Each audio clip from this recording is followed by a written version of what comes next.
Okay, so this is the 5th episode of the Advanced Data Coaching webinar series. We have some Apex Pro data that was collected at Buttonwillow. So much of what we do is the same, and we'll talk a little bit about the unique features of the Apex Pro. So I want to talk a little bit about the coaching process, just to show the tool independence of the process. We have a few steps that we like to go through with data coaching. We first start looking for opportunities in the data and the video. We try to find some interesting looking things and start off diagnosing some causes if we can. And then we distill that down to 1, 2, or 3 goals. These need to be achievable goals. They need to be concrete. We need to have a plan. And it's important in a coaching situation to really define a path to the goal. Just saying, you need to go faster. That's often not adequate guidance. And the feedback is really important. We try to, keep this in a loop, work on feedback after the session, and then restart a new cycle. So there's nothing about this whole process that's dependent on any one tool. We start off with TrackMate. We mostly do AIM now, but there are other data systems that show up from time to time. So starting off with general impressions and prioritization, let's take a look at some data that we collected. Again, this is Buttonwillow. You see the track in color there at the top. We're running configuration 1 clockwise. I always start, no matter what system we're talking about, I start off with this view of speed versus distance. There's a whole lot that I can get from this particular display.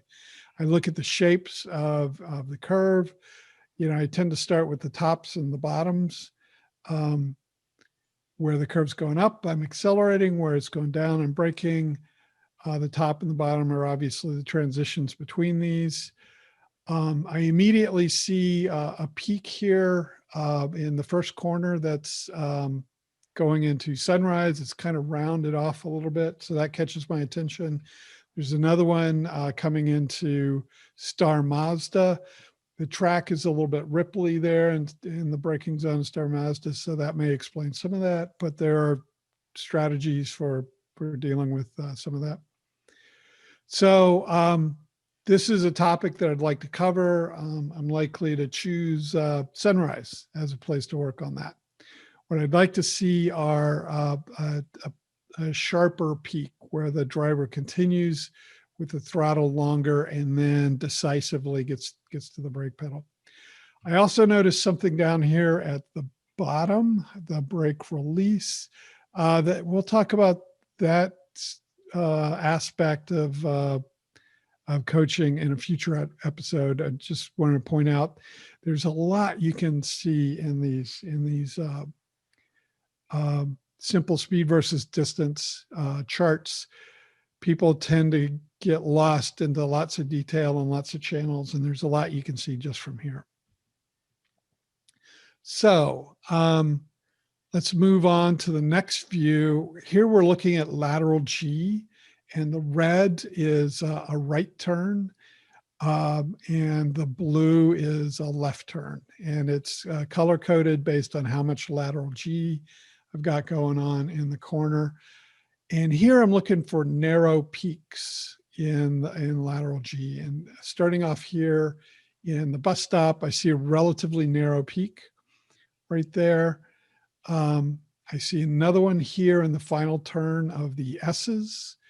And I don't see them so much on this lap, but on some laps, I see it here also in the kink between Riverside and Phil Hill, and in the middle of the S's.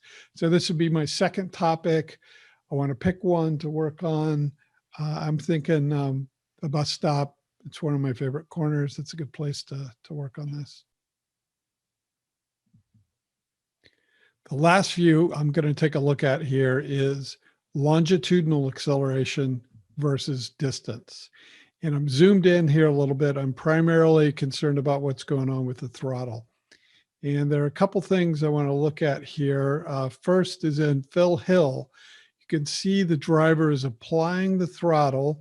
So the longitudinal acceleration is going positive, and then backing out of the throttle, actually getting into a little bit of engine braking, and then getting back into the throttle with conviction. This is happening on top of the crest.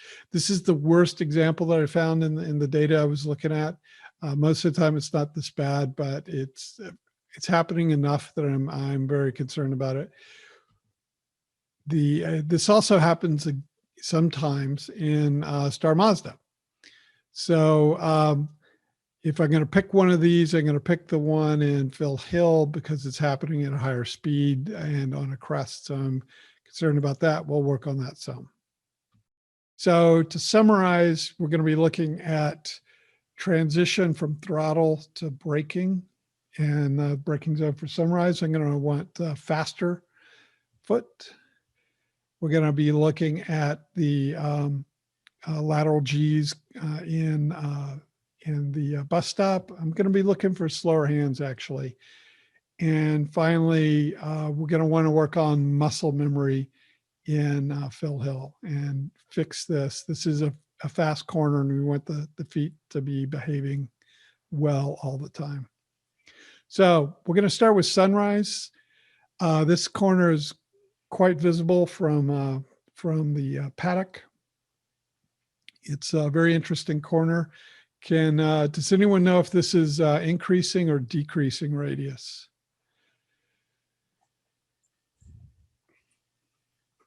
So in this direction, it's increasing. In the other direction, it's decreasing, which is why it's bites people from time to time. So in this direction, what's that? Which direction are we going? We are going, we're going clockwise. So we're starting out at the bottom left and going to the top right. Okay, so as we look at going into braking in a corner, you hear people talk a lot about braking point. What's your braking point? Well, I brake at the 3 or the 3.5 or 3.25. And some of the other talks I've mentioned that I think of braking more along the lines of a sequence. So from the time you lift from max throttle, you start backing off the throttle to all the way through max braking. That is your start of braking sequence. So I've seen data where this takes as long as several seconds to get this done. We would like to be under a second. We want to get the foot moved over and the brake squeezed down relatively quickly. And if you do the math on this at 100 miles per hour, 1 second works out to be 150 feet, about half a football field. 4 seconds, and this happens more often than I'd like to see, but 4 seconds is 2 football fields. That is a long distance to cover while you're getting your foot repositioned and squeezing the brake pedal. So let's go into the sequence. It starts with the accelerate 2 point. This is a term that Ross Bentley is using, and I like it because it fits into this model that it's a sequence. It's not just a point for braking. You've got an accelerate 2 point, and then there are additional points in that sequence. The next piece is you move the foot over, it touches the brake pedal. Often people think of this as the braking point. This could be a few tenths of a second from the ATP. But there's more, right? There's some soft sort of slack at the first part of the brake pedal. You want to take that up. And then you want to quickly squeeze down to max braking. So this whole process, we'd like to keep this under a second. The less you need to brake, the less time you need to spend squeezing. If you have a very stiff suspension on the car, that squeeze can be very fast. If you've got a softer sprung car, you need to squeeze slowly so you don't overwhelm the tires before you get the weight transfer. So it's going to be variable. It's going to depend on the situation, but you want to get this done relatively quickly. And I left off the most important part of your overall braking sequence, which is where and how the brake is released.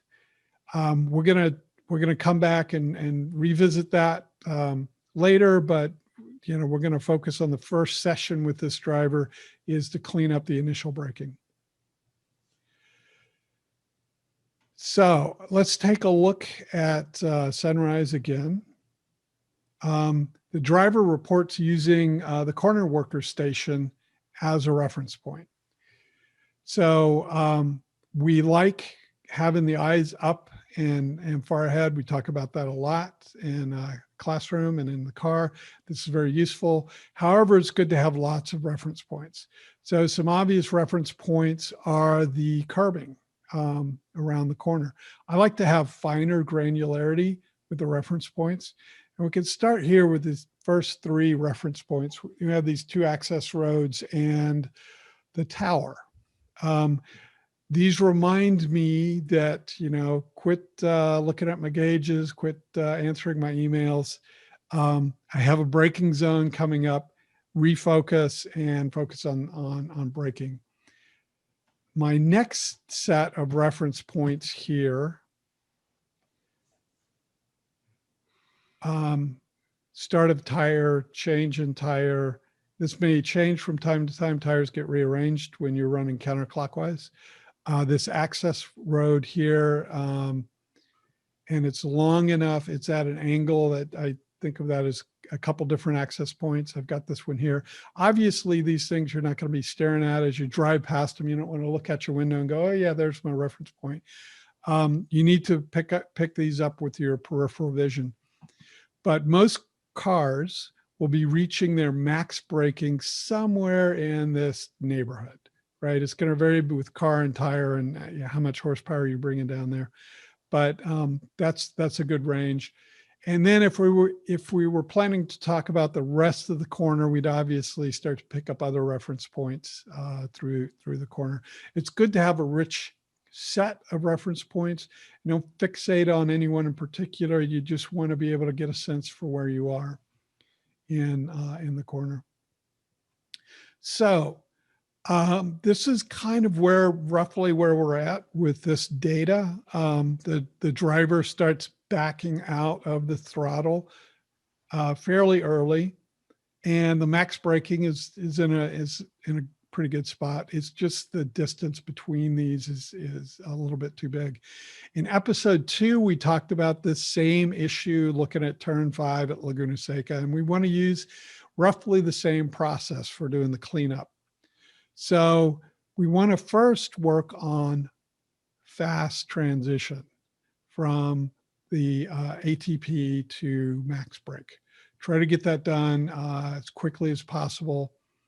And then start moving that closer to the corner. And as you get closer and closer to the optimum braking zone, then you want to make smaller adjustments. You don't want to overshoot.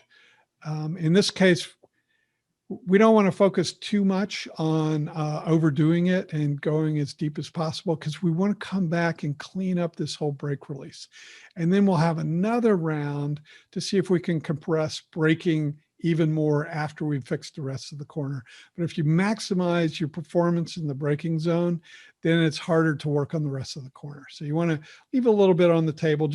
We want to clean this up a little bit and have a more predictable entry into the corner to start working on from there. So let's look at the next corner. This will be the bus stop. We want to talk about line and hand speed. So when we talk about corners, very often you'll hear people say late apexes are always safest. For D students, that's a beautiful bit of advice. We want people to stick with that. With more advanced drivers and faster corners, we may want to think about that a little bit. Another piece of advice you'll hear is slow hands and fast corners. went fast hands in slow corners, slow hands in fast corners. These two pieces of advice about late apexes and slow hands, these are in conflict. And we'll talk a little bit about why that is. So here's your generic late apex line. There's our late apex. After the apex, we're unwinding, we're accelerating, we can get to throttle early. I sometimes talk about this kind of a line as you're squaring off the entry. And this is exaggeration right here, just to illustrate the point. You're not going to have a line like this unless you're working on gravel. But this emphasizes the point that your hands are moving relatively fast early in the corner because you've got a smaller radius there. That's just the nature of a late apex line. You have a gigantic radius here. You got to have a small radius here. So let's talk a little bit about slow hands and the advantages of that. So this is a plot of lateral acceleration versus distance. So lateral acceleration is increasing here for a left-hand turn. And that's my zero line for that would be driving in a straight line. These are three different drivers driving exactly the same car. So the red driver here is a little over 9/10 of a G. That's pretty good for that corner. This is a relatively new driver. What's that good for? 66 miles per hour. Now look at the green driver. Green driver is really working the car 2/10 of a G more in the corner almost. And what's that good for? 3 miles per hour, working much harder and getting 3 miles per hour. What about the blue driver? The blue driver actually has lower lateral Gs, but I have this nice fat curve and that gives me 78 miles per hour, almost 10 miles per hour faster. So I have this huge fat curve, which we're talking about slower hands, bigger radius, worth about 10 miles per hour.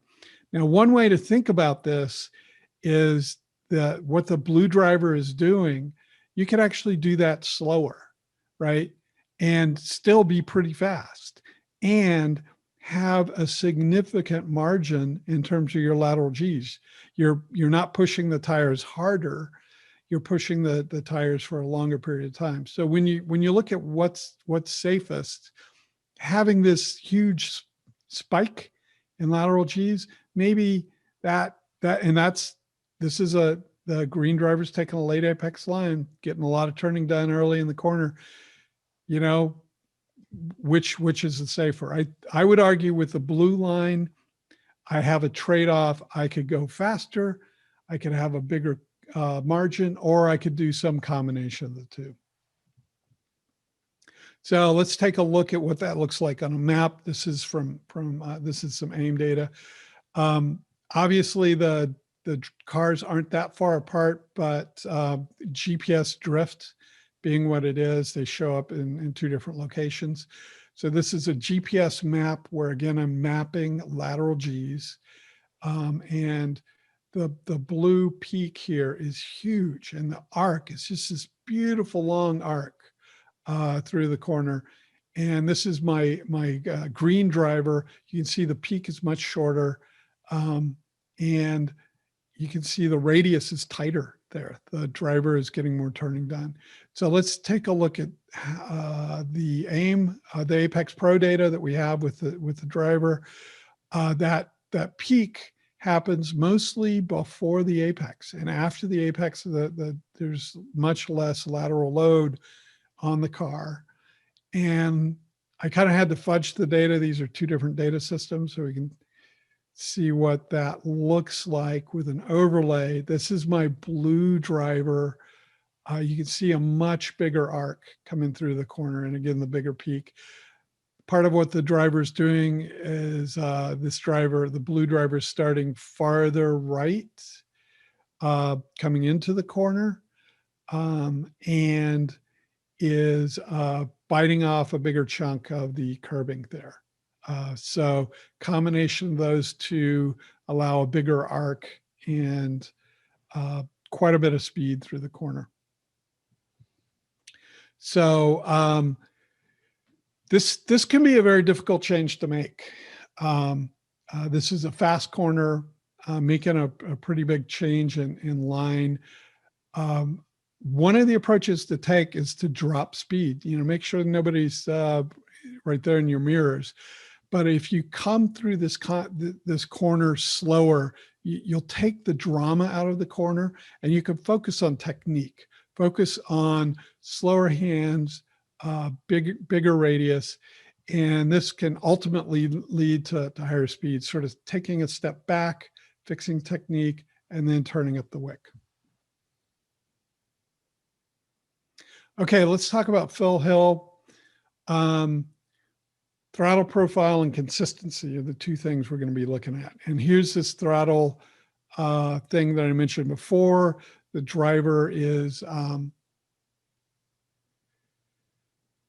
this cursor, this cross cursor right here shows where we are on the curve and also on the track. This is basically a lift happening while the car is light at the crest.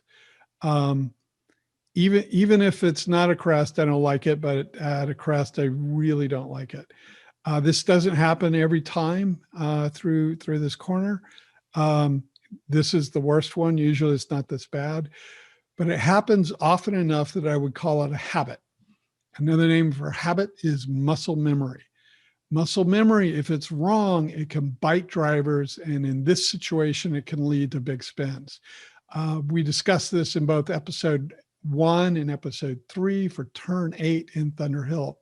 Very similar kind of issue. In that case, you don't have the crest. You've got a little bit of compression, but still, it's something we want to clean up. I was at Watkins Glen a while back, and I saw a driver have an incident in turn 10 at Watkins Glen. And after the fact, I got a chance to look at his data, and big lift. And this led to consequences. And I got a chance to also look at the data from earlier sessions, and the driver had been doing this all morning long. Coming into the corner, adjusting with the throttle, and making changes that were throwing the weight between the front and the rear of the car. He came in just a little bit too hot that one time, and his lift was bigger than previously, and the spin happened so fast, I don't know that anybody could have caught it. And so anytime I see in a relatively fast corner this kind of lift, I worry about it. I want to clean up the muscle memory so that doesn't happen. So what we'd like to see is slower throttle tip in here that avoids the need, slow down brake release, slow down the throttle tip in, so you avoid the need to go backwards. We want to avoid going backwards. With some practice, that might end up being a little more aggressive. Where that ends up, we'll have to see. But if you have a situation where you need to back out, file that away so the next lap you adjust your technique so that you don't have to do it again. You don't want it to become a habit that you habitually correct mid-corner.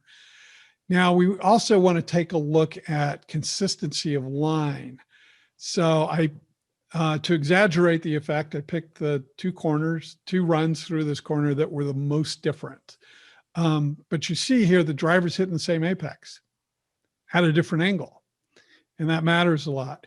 I think the driver potentially is getting to the crest here and realizing,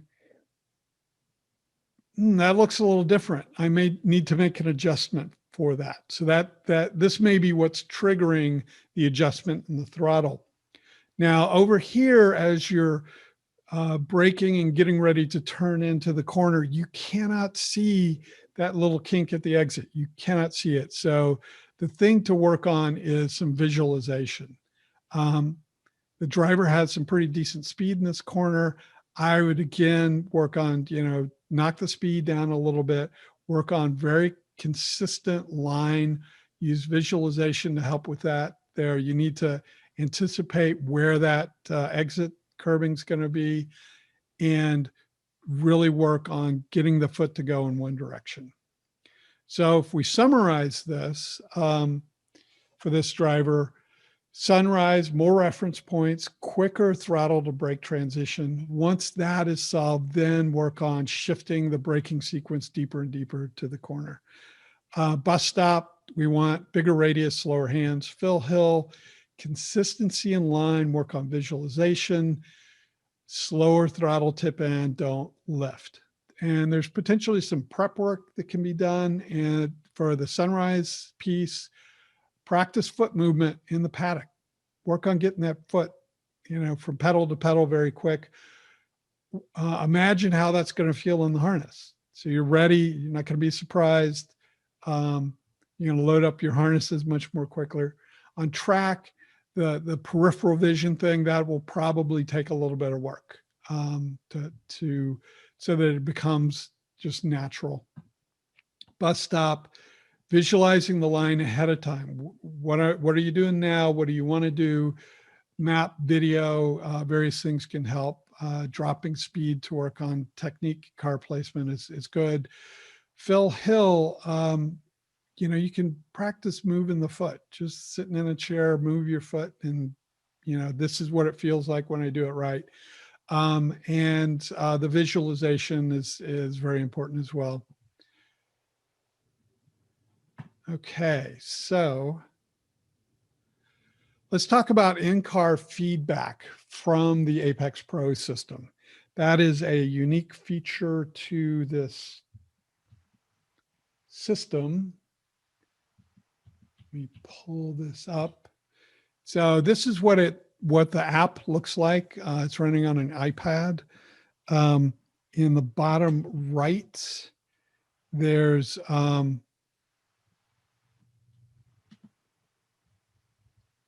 in the bottom right here, this emulates what's going on with the display, the LED display. You mount this on your dash and you can have little LEDs give you an indication of what's going on.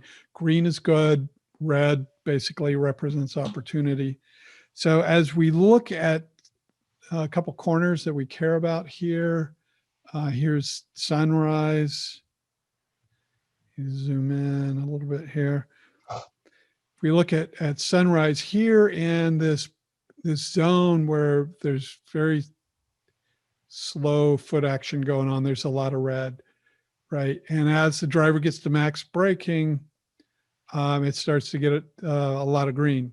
So what we're going to want, a piece of feedback the driver can look for in the car as they compress the braking zone and move it deeper and deeper, they want to see less of this red and more of the green. Now, the algorithm isn't so great for straight line acceleration, but for straight line braking, it should give you some good feedback to know, okay, I am moving in the right direction.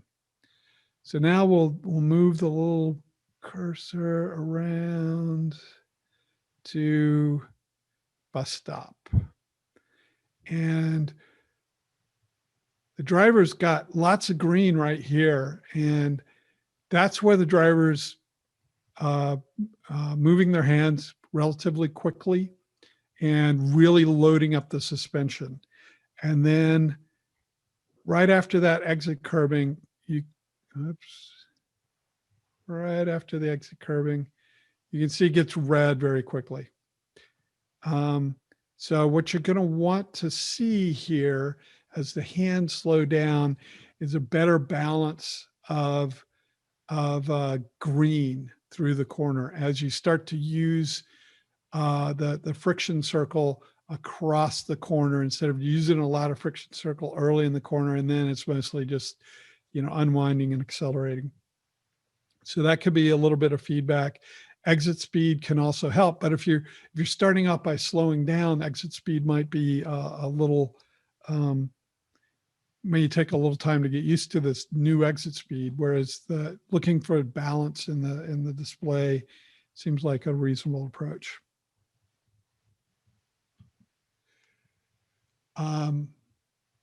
So let me talk a little bit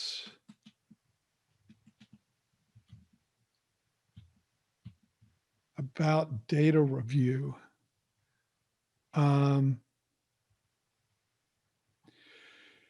So we try to include some elements from deliberate practice in the advanced data coaching program.